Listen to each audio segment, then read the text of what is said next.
Luke Brady never imagined he'd end up in the Nevada desert, miles from the nearest gas station, living on a windswept patch of land that most people would have dismissed as uninhabitable. For a man who spent the majority of his adult life wrapped in city contracts, machinery orders, and steel deadlines, the silence out here was unsettling at first. But he grew to crave it. After 25 years co-owning a heavy equipment fabrication business in San Diego, a bitter lawsuit with his former partner forced him to sell off his share, walk away with what little remained of his savings, and look west, toward the kind of space that no boardroom could ever touch. He didn't run from his past. He burned the blueprint and started again. What he bought wasn't glamorous. 8.5 acres of hardpan and mesquite shrubs, a battered steel-framed building that used to be a rancher's machine shed, and a cracked concrete slab that once held a mobile home, long since gone. But it was his, clean and recorded in the county books. No neighbors on 3 sides, no regulations beyond state-level zoning, no water lines, no cable, just dirt, wind, and the occasional low hum of power lines that cut the horizon like rusted stitches. Luke was a practical man. Within 2 months, he had cleared the lot, reinforced the workshop, installed a self-contained electrical system with a backup propane generator, and ran his own trench for a buried fiber line connected to a relay tower 7 miles south. He didn't like relying on cell data or satellite latency. Too much could go wrong when you're uploading precision CAD files or running CNC machines remotely. The land was registered as a private commercial parcel, zoned for light manufacturing, and he'd filed all the permits correctly. His plan wasn't to disappear. He wanted to build something again, on his own terms this time, without partners, without investors, without anyone looking over his shoulder. His only concession to comfort was a modest prefab modular home he craned into place in the spring, a basic 2-bedroom structure that backed up to a shallow ridge, protected from the worst winds and shaded by a natural rock face. His life was simple now. He rose with the sun, spent most of his day in the workshop assembling specialty orders for industrial clients, and in the evenings he'd sit under the awning with a glass of bourbon, listening to the low metallic ticking of cooling machines as the desert swallowed the heat. For 5 months everything went right. He shipped 4 major orders to oilfield clients in Texas, reconnected with a few old industry contacts who didn't care that he'd walked away from his former company, and even picked up a quiet federal contract producing non-weaponized parts for land-based radar units. Everything was done by the book, with documented invoices and itemized manifests. His land was quiet, his bills were paid early, and the kind of stress that used to follow him home like wet concrete had finally stopped clinging to his skin. But quiet doesn't last. Not when people think you're alone. Not when they think you're new. And especially not when someone nearby has decided that your existence, lawful or not, is inconvenient. The first time he saw the woman, he didn't even know who she was. She appeared on the edge of his drive in a shiny white Jeep, engine idling, sunglasses too large for her face. She didn't exit the vehicle, just sat there, halfway onto his gravel entry, staring at the workshop as if it were something obscene. Luke was in the middle of reassembling a hydraulic manifold and didn't pay her much mind. Maybe she was lost. Maybe she was checking GPS. After a few minutes, she turned around and left. 2 days later, she returned. This time she pulled all the way in, up to the split-rail gate he'd built with reclaimed wood, and rolled her window down. "You live here?" she asked, her voice overly casual but lined with practiced confrontation. Luke wiped his hands on a shop rag and stepped out from the shade. "I do. Can I help you?" "I'm Karen Rivers. I'm the community liaison for Sunridge Hills. That's the development down the road," she added, gesturing vaguely eastward. Luke had driven past it once. A cluster of high-roofed homes with faux Spanish tiles, stone-veneered mailboxes, and lawn sprinkler systems that seemed absurdly out of place in the Nevada heat. 87 homes behind an automated gate and a small private road that terminated before his acreage began. "This isn't Sunridge Hills," Luke replied. Karen smiled in a way that didn't reach her eyes. "Well, technically, you border our utility corridor. There's a shared easement line that might overlap with your property." She reached into the passenger seat and pulled out a laminated sheet with a county plot map, obviously highlighted and annotated. "I thought it would be neighborly to clarify, in case you're pulling more load than the grid permits. We've had brownouts." Luke took one glance at the map and instantly recognized it as an outdated district map from before the county's energy service was privatized. "That's pre-2009, he said. "My system's isolated. I'm not even on your grid." Karen's smile thinned. "We'll see about that." Then she drove off. It didn't sit right with him, but Luke wasn't the paranoid type. Still, he checked his system logs that night. No anomalies. No surges. No unaccounted draw. His generator was clean, the panels were producing normally, and the inverter software hadn't logged any interruptions. He moved on. Maybe she was just someone who liked the sound of authority. Maybe she had a little too much time and not enough HOA meetings. He knew the type, but the feeling lingered. 1 week later, his power cut out. It happened just before sunrise. Not a flicker. A full, instant blackout. The inverter didn't fail. The whole feed was dead. He ran to the control panel, bypassed the internal fuses, then went outside. The main transfer box had been tampered with. The lock had been pried open, clean, deliberate. Whoever did it had known exactly which wire to sever, and had done it without triggering the backup.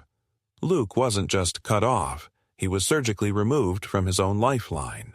As he stood in the morning wind, staring at the torn conduit, dust curling over his boots, he heard tires crunching on the gravel behind him. The white Jeep again. Karen. And this time, she wasn't alone. A sheriff's deputy stepped out from the passenger side before Luke could say a word. Karen jumped out right after, shouting loud enough to echo across the entire property line. "There he is. That's him. That's the man I caught trespassing on our utility road. He forced his way in. I want him arrested." Luke blinked, stunned. The deputy approached, cautious but calm. "Sir, I need you to stay where you are," he said. "We've had a complaint. Claims of property interference." Karen was still shouting, flailing one arm toward the hillside. "He's not even supposed to be here. This whole place is under review." Luke didn't move. He didn't argue. He reached slowly into his back pocket, pulled out his laminated deed and utility permits, and handed them to the deputy without a word. The deputy took them, read silently, then radioed something in. Karen's voice dropped to a hiss. "He's lying. That paperwork's not current. He's drawing from our line. I know it." The deputy didn't look up. "Ma'am, these documents are valid. County registered. I see no grounds for detainment." "But he's stealing our electricity." "No, he's not." Luke didn't say anything. Not yet. He just looked at Karen and waited. She stared at him, mouth slightly open, as if waiting for some invisible referee to declare her the winner. When none came, she turned back toward her Jeep and got in without another word. The deputy handed Luke back his documents and gave a polite nod. "We'll file the report, but you're in the clear for now. If there's a dispute about utilities, it's a civil issue, not criminal."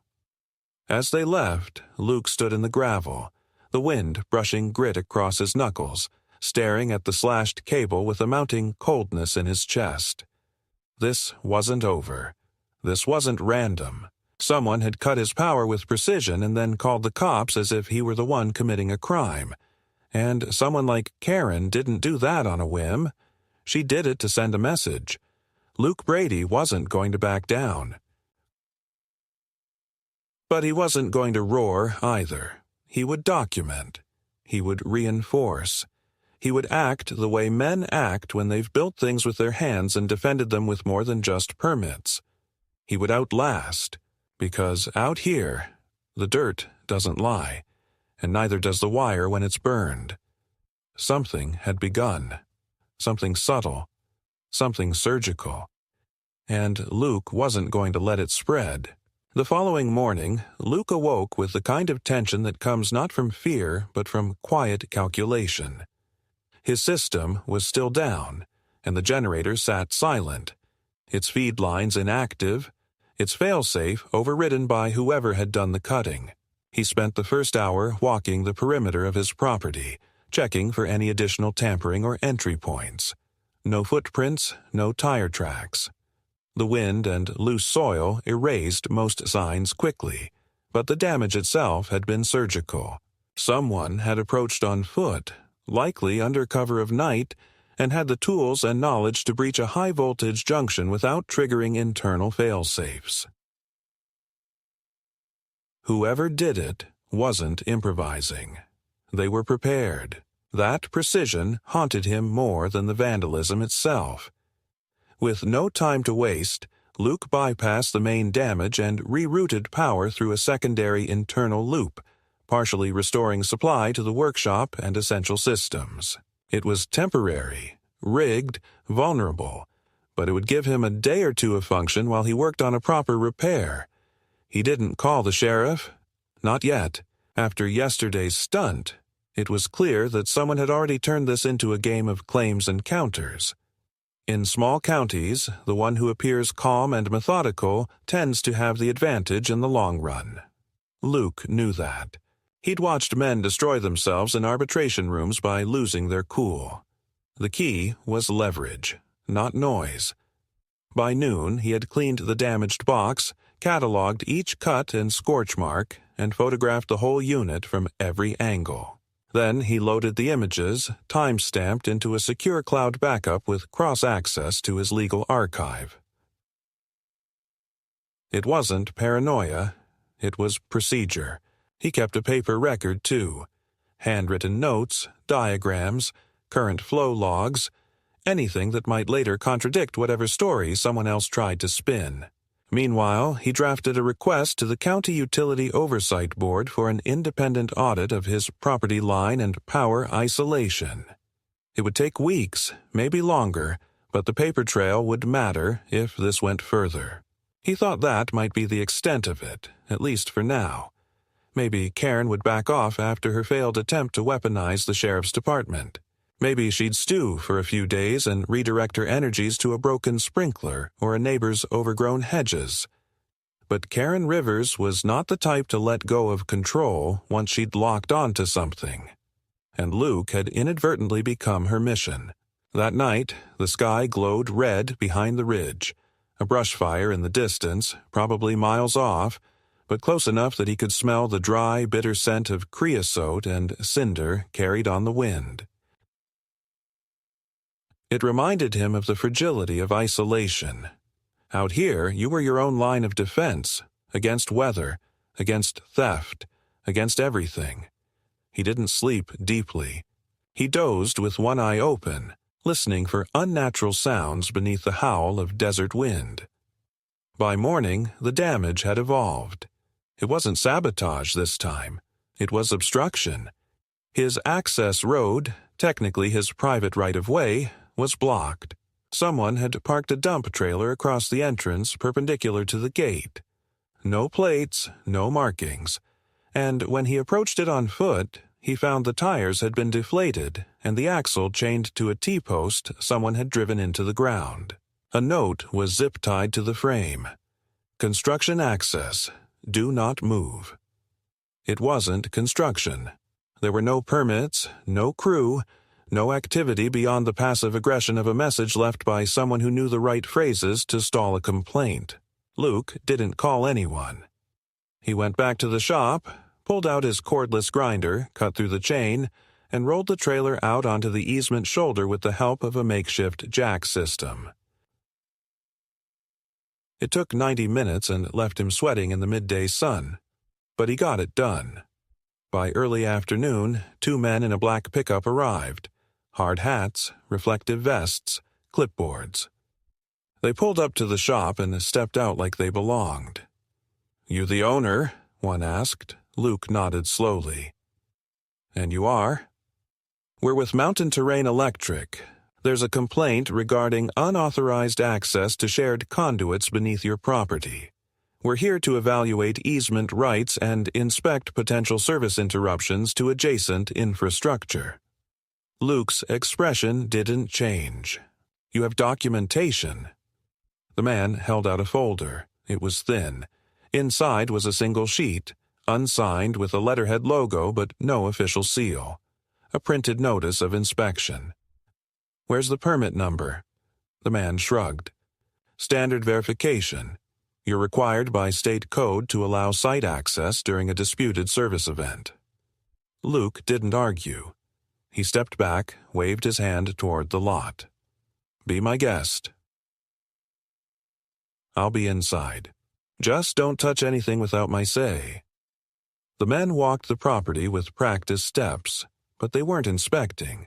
Luke watched from the shop as they took photos not of power lines, but of his equipment, his storage containers, even his personal truck. One crouched behind the compressor shed for nearly 10 minutes. No measuring tape, no tools, just a phone and whispered conversation. When they finally left, Luke followed them at a distance in his truck, staying far enough behind that they wouldn't notice unless they were actively watching. He tailed them until they turned into Sunridge Hills. Through the partially open gate, he caught a glimpse of Karen standing beside a white gazebo, talking animatedly to a man in a polo shirt with a folder tucked beneath his arm. She saw him. She didn't wave. The message was clear. Luke was being mapped, cataloged, assessed. For what purpose, he didn't yet know. That night, his workshop alarms went off just past 2 a.m. He checked the cameras, but the system was frozen. Live feed dead. Interface unresponsive. He pulled on boots, grabbed the pump action from the hall closet, and stepped outside. The air was still. Nothing moved, nothing stirred. But on the far edge of his lot, just beyond the workshed, someone had left a plastic crate filled with torn insulation and copper clippings, waste from a line job. Planted evidence, left where a casual observer might assume illegal dumping or improper disposal. It was amateurish, but dangerous. In the wrong context, in the hands of the wrong regulator, it could be spun into a violation. Fines, shutdown orders, legal headaches designed to exhaust a man not with direct confrontation, but with paperwork and penalties. Luke didn't take the bait. He donned gloves, bagged the material, logged it with photos and a handwritten entry, then stored it in a locked bin marked Unknown Materials, Pending Verification. If anyone came asking, he'd show due diligence. The next morning, an envelope was waiting in his mailbox. Unmarked. Inside, a single page, a copy of a noise complaint form, unsigned, accusing him of operating commercial equipment beyond allowable hours. No source, no official seal. Just a red-stamped word, notice. It wasn't real, but it would be soon. Luke Brady stood on the edge of his land, holding the paper in one hand and watching the empty road stretch toward the gated development. He understood now. Karen didn't want him arrested. She didn't want him fined. She wanted him dismantled, 1 inch at a time. She wanted the land, or at least what it could become under a new owner. Easement control, utility leverage, maybe even annexation. And she was willing to play long to get it. But so was he. And unlike Karen, Luke didn't bluff. He built, and he documented, and he waited. Because every fake notice leaves a trace. Every lie creates a paper shadow. And the deeper someone plays the game, the easier they are to catch. He was done waiting for the next blow. He was preparing to swing back. Luke didn't have the luxury of overreaction. Not here, not now. He understood escalation when he saw it, had seen how small bureaucratic feuds turned into full-blown legal wars in the industrial sector. That was the thing about power. People rarely swung it in one motion. They chipped away, softened the target, mapped the cracks before pressing in. That's what this was. Mapping, testing, probing. And if Karen Rivers thought she could grind him down through fatigue or paperwork, then she'd severely misjudged who she was dealing with. By the time the second fake notice arrived, this one a typed letter claiming Luke had violated local land use regulations by operating a light industrial fabrication zone without authorization, he had already prepped his response. The letter came without any county insignia, just an email address at a domain that didn't trace to any real department. Luke didn't call it out directly. He forwarded the letter, along with a notarized copy of his zoning certificate, to the county records office with a polite request for confirmation. 3 days later, he received an official response. No violations existed, and no complaints had been registered through legitimate channels. Someone was faking paper. Someone was hoping he'd panic, lash out, or shut down out of caution. Instead, Luke built a second binder. One for fake documents only, each labeled, time-stamped, and indexed. The real shift came when he returned from a supply run in town and found the road into his property torn up. Not destroyed, but freshly graded without notice. The surface had been cut. The top layer scraped back and left half repaved, just enough to create impassable ruts where the wheels of his flatbed would get stuck. There were no signs, no cones, no crew, just a neon orange plastic flag staked into the ground near the entrance with the handwritten word "maintenance" taped to it. Luke stopped short, rolled down the window of his truck, and stared at the mess. The cut was intentional, clean and deep, made with a grader or a blade trencher, likely early in the morning before traffic picked up. His property line began 6 feet beyond the last cut. They hadn't technically touched his land. But they'd severed the access route, and that was the point. He parked on the shoulder and walked the rest of the way in, boots crunching over gravel and disturbed soil, jaw tight, hands clenched. Once inside, he reviewed the footage, at least the parts that hadn't been mysteriously frozen. At 3:43 a.m., headlights appeared on the far road. A single piece of equipment, a small skid steer with a trenching attachment, drove in, worked for just under an hour, and left. No company logos, no plates visible, no operator in clear view. The camera glitched twice, right as the vehicle crossed into frame. That same afternoon, a man knocked on his shop door. Mid-50s, wireframe glasses, khakis, and a windbreaker with a clipboard tucked beneath one arm. He didn't introduce himself, just held out a form and said, "You're Luke Brady. I'm doing a routine survey for regional water flow mitigation.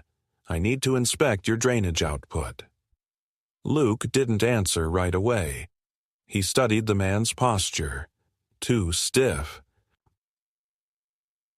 Not relaxed enough for someone performing an actual survey.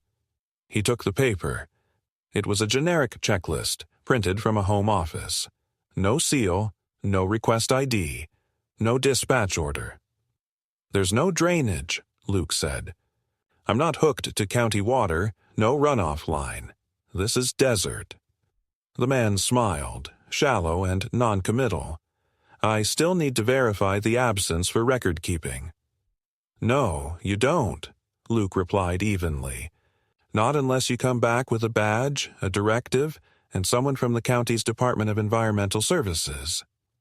The man hesitated, eyes flicking once to the corner camera mounted above the shop entrance, then nodded and turned to leave.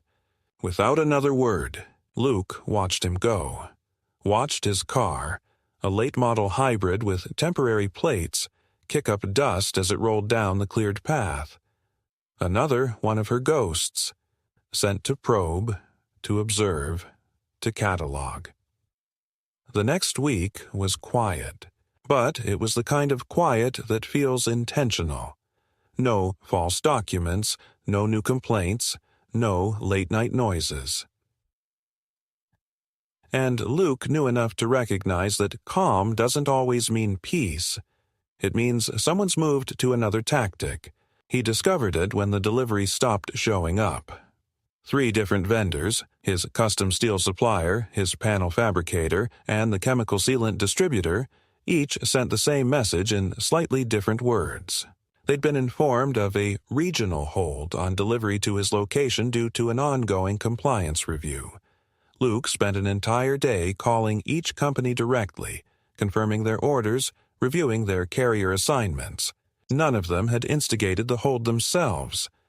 Someone had submitted third-party claims through the carrier's back-end vendor portals. Anonymous reports claiming his address was under dispute. Technically, any customer with an account could do it if they had the right invoice references, which meant someone had access to his order details. Luke initiated a trace, contacted a friend in commercial logistics with deeper connections, and requested a probe on who had flagged his property through the shipment queue. No immediate results. Too many layers, too many privacy protocols. But it tightened the frame of suspicion. Someone was digging through his back end without authorization.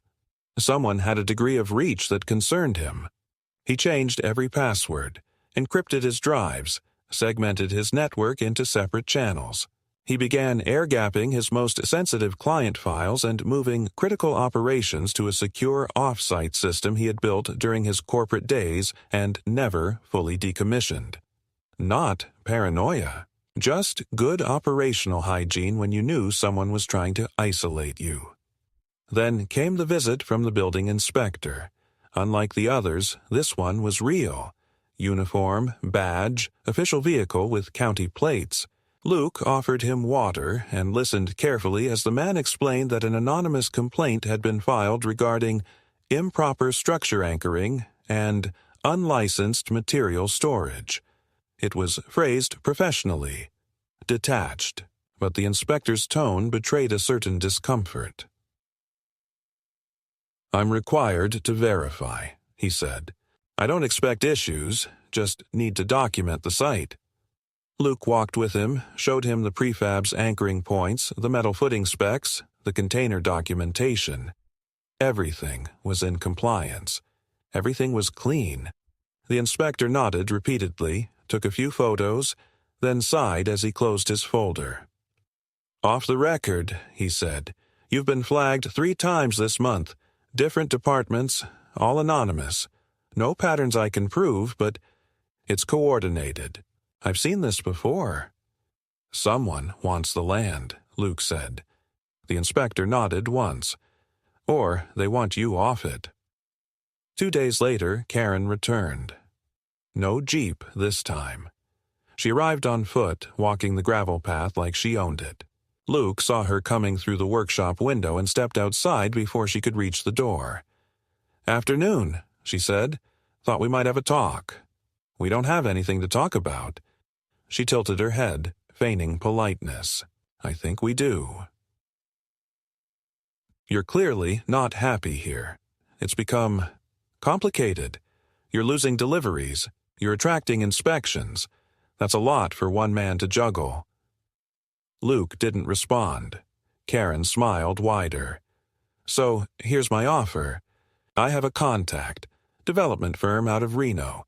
They're interested in parcels like yours. They pay fair. You could cash out, walk away. No more trouble. Everyone wins." Luke's voice was low. "You came onto my land without permission to offer a bribe." "It's not a bribe. It's a solution." "No, it's a test.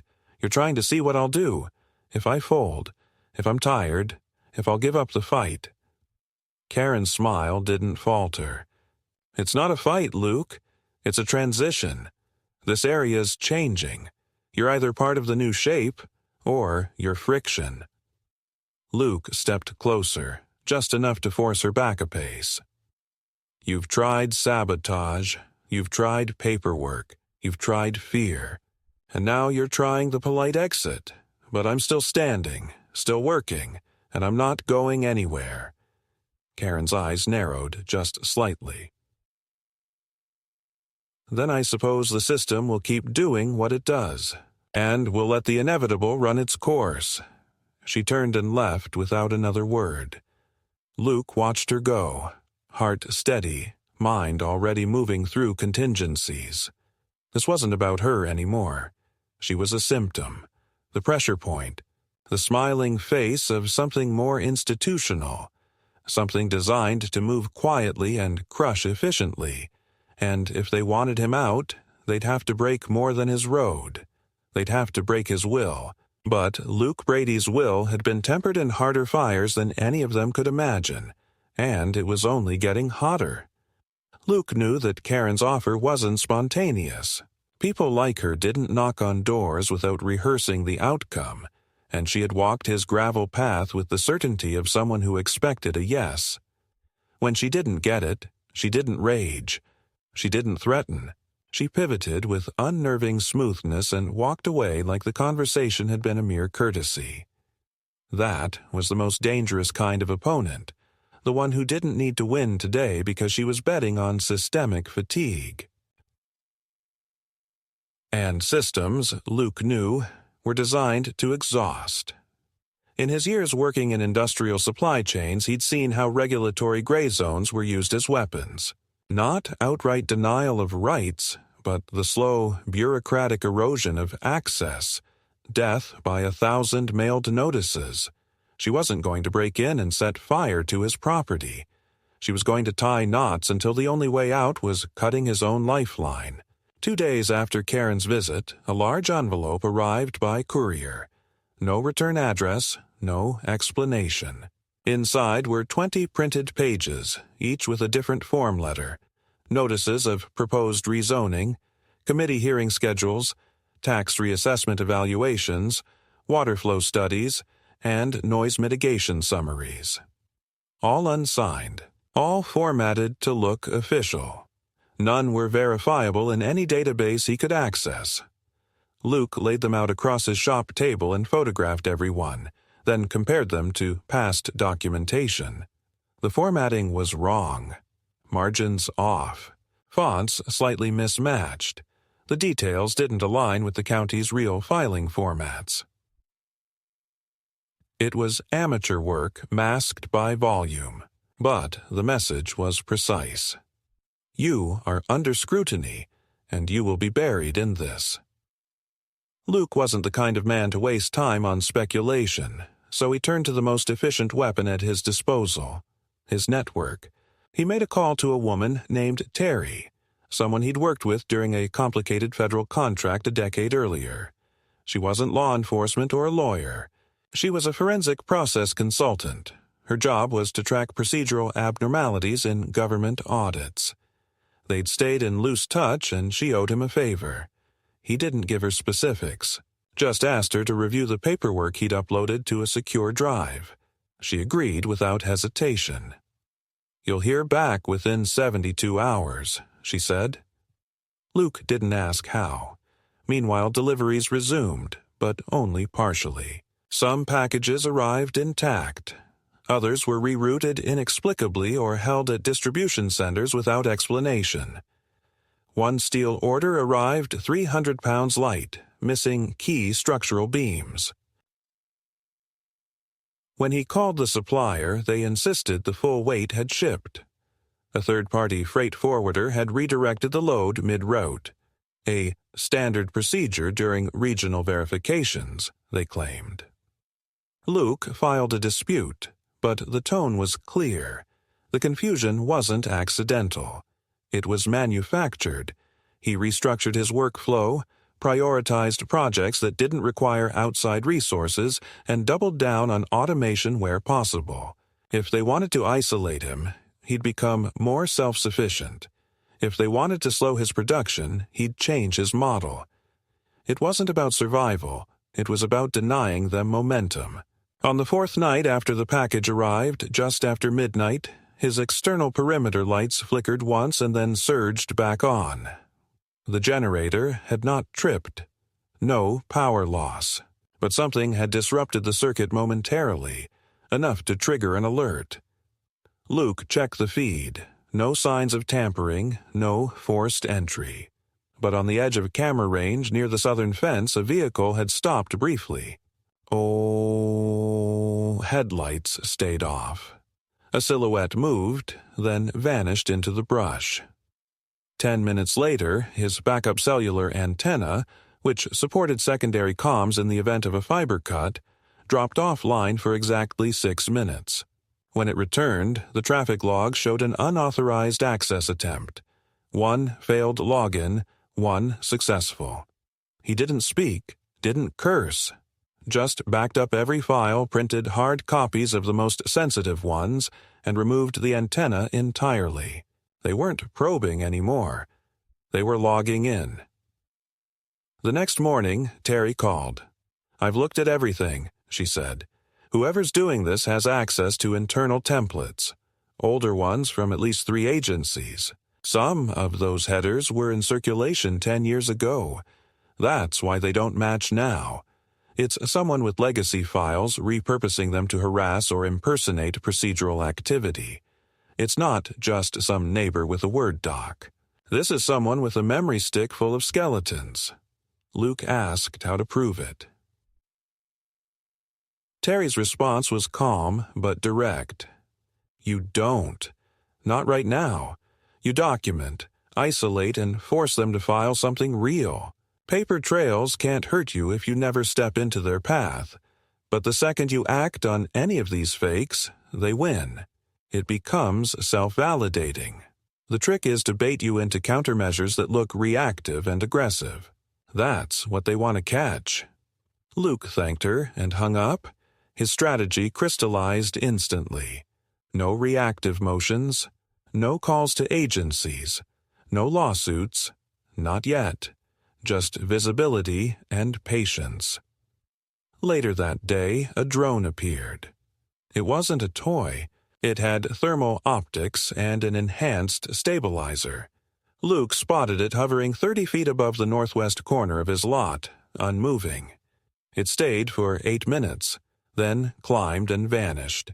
The following morning, he submitted a single form, an FAA incident report regarding unauthorized drone activity near a private operational zone. It was clean, neutral, and completely within regulation. It forced any future flight into recorded territory, and anyone attempting to dispute it would now be violating a federal log.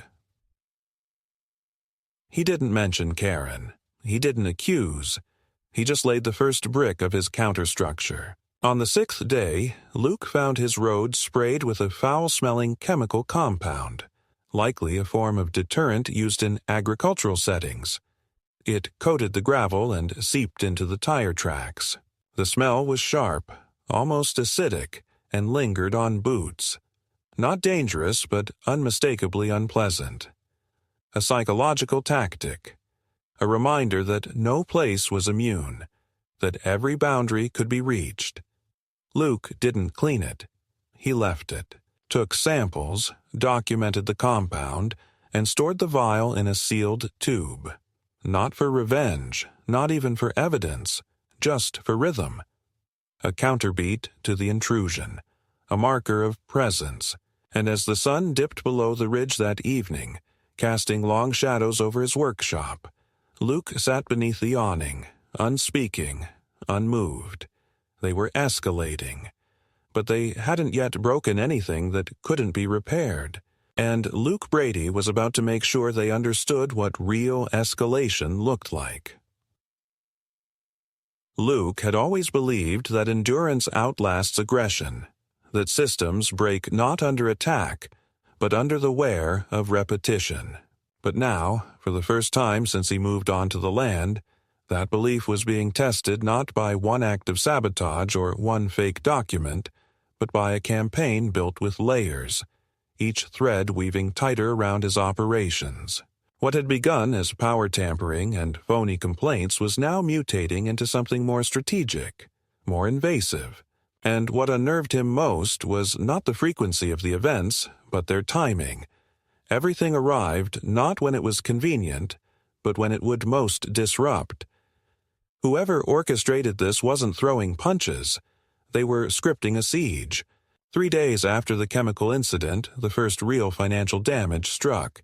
His bank account was locked due to a flagged transaction. At first, he assumed it was routine, an automatic fraud alert triggered by equipment purchases or a sudden material expense. But when he called the bank, they informed him that a hold had been placed after a regulatory notification from a third-party compliance partner. Oh. The details were vague, layered in corporate boilerplate, but it boiled down to this. A shadow alert had been issued against his name for unverified industrial activity. Someone had submitted a report, not a legal one, but a reputational one, through a compliance clearinghouse used by risk monitoring platforms. It wasn't criminal, but it was enough to scare the automated systems. His funds were inaccessible for 72 hours. In a high-volume operation, 72 hours might as well be a month. Luke didn't panic. He accessed his reserve account, diverted payments through a secondary financial provider he'd used years ago for subcontractor splits, and rewired his payroll system to function offline temporarily. But he understood the meaning. They weren't trying to fine him anymore. They were trying to choke the arteries of his business. If they couldn't beat him with law or fear, they would try to create instability through perceived risk. Turn him radioactive, the kind of client vendors quietly cut loose to avoid future audits. He'd seen it in corporate settings when companies blacklisted former partners not because of guilt, but because of narrative control. It worked because no one wanted to be the one that didn't listen to the warning. The next blow came in silence. His water went out, not in a dramatic burst of pipes or a ruptured tank. It just stopped. The pump system, designed to draw from a deep well drilled the previous year, shut down completely. The diagnostics showed no mechanical failure. Power flow was consistent. But the intake line registered a flat line. Luke opened the access hatch, followed the pipe down to the subgrade junction, and found the intake valve physically sealed, tampered with using a threaded cap that didn't belong to his equipment. The cap had been torqued in with a spanner, then painted over to disguise the change. It wasn't vandalism. It was engineering. He sat back on his haunches in the dirt and stared at the valve for a long time. It would take 10 minutes to remove, an hour to restore full pressure. But it wasn't about the fix. It was about what it meant. Someone had entered his utility pit at night, known exactly which junction to modify, and done so without leaving any trace of breakage. It was a message, not of violence, but of access. He removed the cap, flushed the line, and restored water flow. Then he bolted the pit shut, added a pressure sensor to the lid, and reconfigured the main pipeline to divert through a hidden bypass he installed years ago as a redundancy. From that moment on, anyone tampering with the main line would trigger an internal alarm, silent, untraceable, and routed through a secure satellite relay. That same evening, an envelope arrived, hand-delivered, unmarked. Inside, color printouts of photos, aerial photos of his land, close-ups of his tools, equipment, license plates. One photo showed him walking toward the back of the lot, arm raised to shield his eyes from the sun. Another, more ominously, showed the inside of his workshop window, as if taken through high-zoom glass. No letter, no name, just the images. A threat with no voice, no demand. The implication clear. We see you. We are inside your perimeter. Luke didn't sleep that night. Not from fear, but because the pattern had become undeniable. Someone had resources, someone had help, and someone had backing.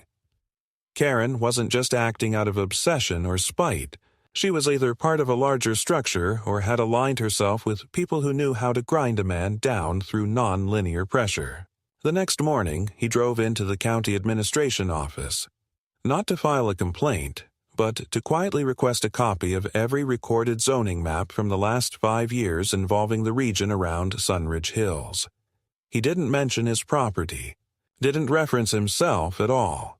He simply asked for historical overlays involving changes to utility corridors, development boundaries, and future expansion grids. The clerk took a moment, then handed him a file that had clearly been requested before. Someone else had pulled this data recently. Luke took it home and spent the next 6 hours reviewing line after line of jurisdictional language. And there, buried in a proposal filed 16 months ago, he found it. A contingency clause indicating potential future alignment of a regional service hub near the southern ridge, exactly where his land began. The clause was non-binding, unratified, and dependent on voluntary compliance from surrounding landholders, but the subtext was obvious. They wanted the land, not because of what he'd done with it, but because of what it could connect to. It wasn't personal, it was strategic. Karen was just the first wave. A pressure valve, a harasser, someone easy to dismiss if things went sideways. But the infrastructure behind her, fake documents, internal template access, third-party risk flags, was too advanced, too resourced to be amateur work. Someone had an interest in consolidating control, and Luke's refusal to sell had become the final blockade. On the 8th night, it escalated beyond tactics. Just after 3 a.m., the motion sensor on his northeast fence line pinged. Luke checked the live feed. Nothing. Then a second ping. Then silence. He stepped outside, weapon holstered, flashlight angled low. The air was dry, moonless, the ground dust-muted. No movement, no sound. But as he swept his beam toward the far ridge, it landed on a silhouette, human, unmoving, watching. Luke stepped forward. The figure bolted. He didn't give chase. He returned to the shop, reviewed the feed. The motion detector had activated precisely when the power dipped by 3%, a coordinated test. The figure had approached to trigger a response, then fled before he could reach them. But that wasn't the end. On the ground near the fence, tucked into the roots of a mesquite bush, he found a listening device, small, commercial-grade, battery-powered. It had been recording for hours. He disabled it, bagged it, and placed it next to the chemical sample and drone report. His evidence pile was growing, not for revenge.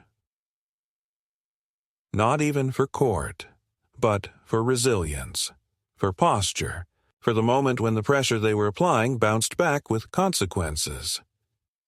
2 days later, another envelope. This time not hand-delivered, official seal, County Legal Department. Inside, notification of an upcoming hearing regarding irregular compliance status for certain landowners in the outer development radius. Luke's name wasn't on it. Not directly, but the parcel number referenced his lot. The hearing was set for 2 weeks. Not mandatory, not accusatory, but advisory. A review panel. The first step before reclassification, before claims could be made, before authority could shift. Luke made a single phone call to a lawyer he trusted from years ago, one who didn't ask many questions but understood structural aggression. Then he called Terry, told her to prepare documentation bundles, time-stamped and sequenced.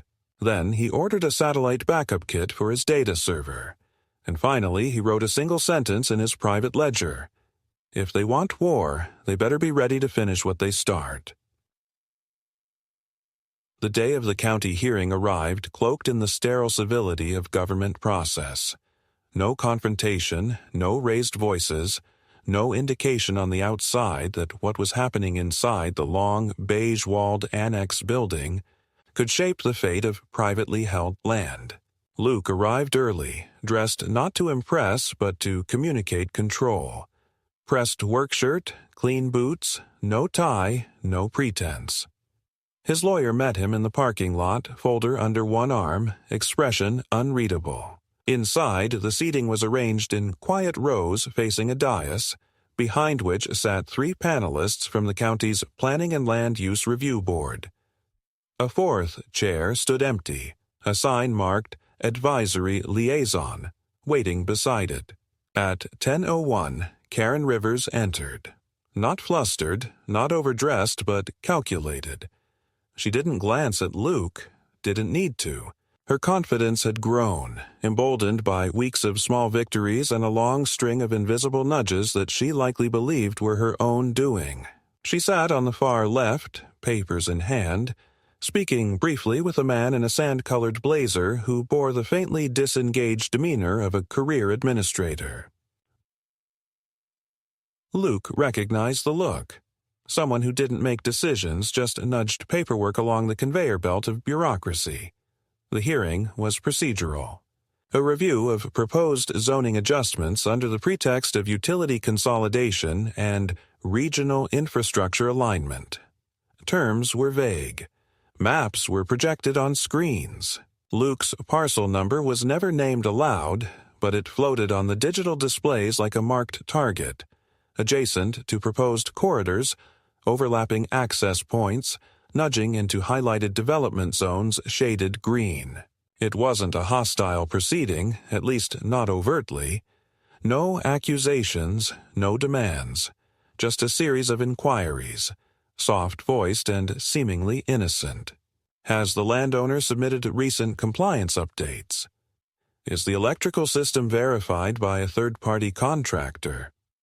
Has any commercial activity occurred without recorded licensing updates in the last 12 months? Luke's attorney answered. Calmly, each response backed with notarized documentation and hard copies pulled from a master binder they'd built together over the last 2 weeks.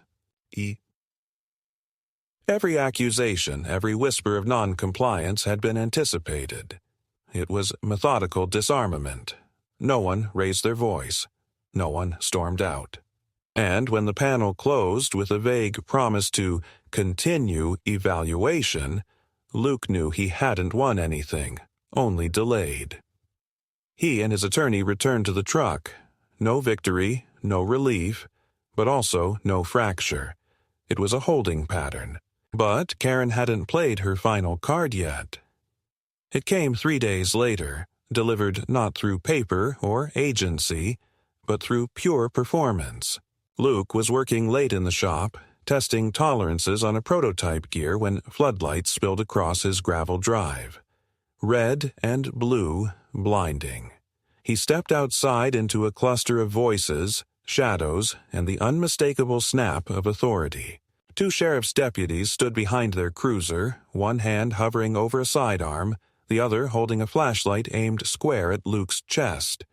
Behind them, at the edge of the road, Karen Rivers stood screaming, loud, ragged, frantic. "He's trespassing!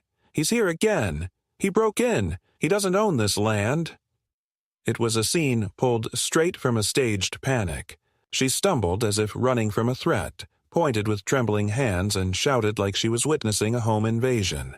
The deputies were caught between protocol and confusion. Her address didn't match the GPS pin. Her story conflicted with their dispatch notes. One of them approached Luke, cautious but not aggressive. "Sir, we got a 911 call about a possible trespass and property dispute. Can you show me some ID and proof of ownership?" Luke didn't argue. He didn't posture. He produced his license, deed, and permit set. Clean, organized, laminated. The deputy reviewed them under the cruiser's rooflight. Karen kept shouting, "He moved the markers! That fence is false! My husband and he threatened me!"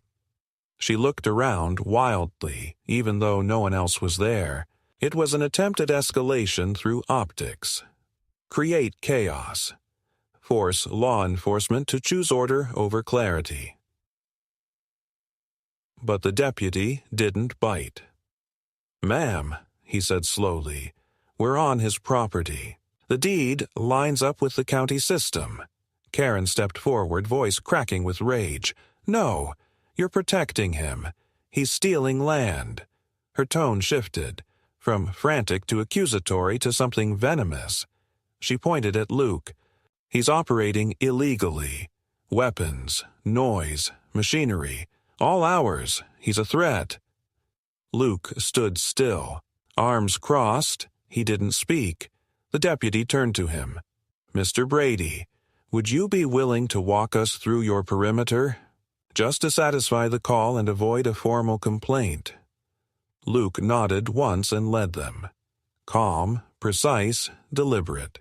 He walked them along the fence, showed them the digital boundary markers, pointed out the verified GPS stakes embedded 2 feet into the earth, mapped and notarized. The deputies asked questions, mostly procedural. Karen kept pacing behind them, seething in silence now that her accusations had lost momentum. One of the deputies paused as they returned to the cruiser. "You've got a camera system, right?" Luke nodded. 14 angles. Cloud backup. Want access?" The deputy raised an eyebrow. "Keep it secure. You may need it." They left without incident. Karen stood for another minute, staring into the darkness as if trying to will a different outcome, then stormed off toward her Jeep, slamming the door so hard it echoed against the ridge. Luke didn't follow, didn't wave. He returned to the shop, locked the door, and sat at his workbench without moving for a full hour, not from shock, not from fear, but from recognition. That was her last move. A forced confrontation. A false emergency call meant to generate a record, a witness account, maybe even an arrest. She had tried to frame him as a threat on his own land, not for legal success, but for public perception. He reviewed the footage, stored the call logs, logged the entire encounter with timestamps, geolocation, and badge numbers. Then he printed a copy of the 911 transcript request form and faxed it to his lawyer. There would be no lawsuit yet. No retaliation. Just another record. Another stitch in the shield. But as he shut down the system and the workshop lights dimmed to a low amber hum, Luke knew one thing with absolute clarity. This wasn't about real estate anymore. It wasn't even about utility consolidation or future zoning. It had become personal. Not because of what he'd done, but because of what he hadn't done. He hadn't backed down. And for people like Karen, resistance was an insult. A kind of rebellion that had to be crushed, not because it posed a real threat, but because it dared to stand alone, unimpressed by power. Luke Brady had just survived her crescendo, and she had nothing left to play. The days following the false 911 call passed with an unsettling stillness. There were no deliveries delayed, no strangers loitering by the access road, no new envelopes in the mailbox. Even Karen's white Jeep didn't reappear. It felt less like a retreat and more like someone holding their breath, waiting to see if the final push had done its work. But Luke didn't budge.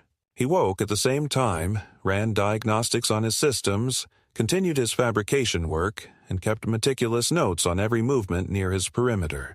If they were watching for a reaction, they got none. He wasn't playing defense anymore. He had stabilized the game by simply not giving them what they needed: panic, outrage, or retreat. Exactly 9 days after the confrontation, Luke's lawyer called. The transcript of the 911 call had arrived.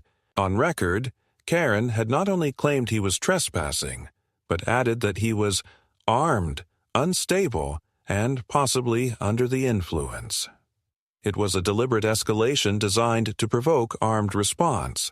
The only reason the deputies hadn't drawn weapons was because Luke's location history had preloaded into the county's integrated system. He was a registered landholder with no violations and had no flagged interactions. The lie hadn't worked because the data was too clean to manipulate, but it wasn't harmless. It was a felony-level false report, and now, thanks to the transcript and body cam alignment, it was actionable. His lawyer asked a single question. "Do you want to pursue charges?" Luke didn't answer right away. He spent the evening walking the property, boots crunching over the gravel, the wind quiet against the hills. There were no lights in the distance, no sound of generators, just the dry hum of desert dusk. He didn't want revenge. He didn't want spectacle. He wanted the erosion to stop. So instead of pressing charges, he did something cleaner. He filed a civil suit, not against Karen directly, but against the association that allowed her to operate as liaison, naming the development firm she represented as co-defendant. The claim wasn't emotional. It was surgical: abusive process, coordinated harassment, and attempted coercion to forfeit property under duress. His lawyer packaged the lawsuit with a timeline of events, photographic evidence, recordings, and supporting documentation from Terry's forensic review. It didn't matter if it stuck immediately. The point was to freeze movement, to introduce real consequences. And it worked. Within 2 weeks, the association held an internal vote to suspend Karen Rivers' liaison duties pending review. She wasn't fired. She wasn't reprimanded publicly. But her access to county filings, her right to represent collective interests in procedural hearings, gone. Quietly, without spectacle. Like most bureaucratic retreats, it came without confession, but the message was clear. She was no longer useful. A month passed. The power stayed stable. The water pump functioned normally. No further visits, no fake documents, no new threats. Vendors resumed full delivery without incident. The soil treatment cleared with the first desert rain. The drone never returned. And one morning, Luke received an anonymous package with no return label. Inside was a single sheet of paper with 2 words handwritten in black ink. "We're done." Luke burned it. He didn't celebrate. He didn't gloat. He added the page to his records, marked the case inactive, and sealed the evidence boxes in a waterproof trunk stored deep inside the workshop's structural wall. Not out of paranoia, but out of discipline. A man who's been targeted doesn't forget. He just learns to live with his defenses built into the walls. What Luke Brady learned through months of quiet war was simple. The system wasn't broken. It was wielded. And the only way to survive wasn't to fight it directly, but to outlast it, expose it, and deny it the one thing it needed most: compliance through fear. His land remained his. His work continued. And the desert, indifferent to both Karen's scream and Luke's silence, swallowed the rest.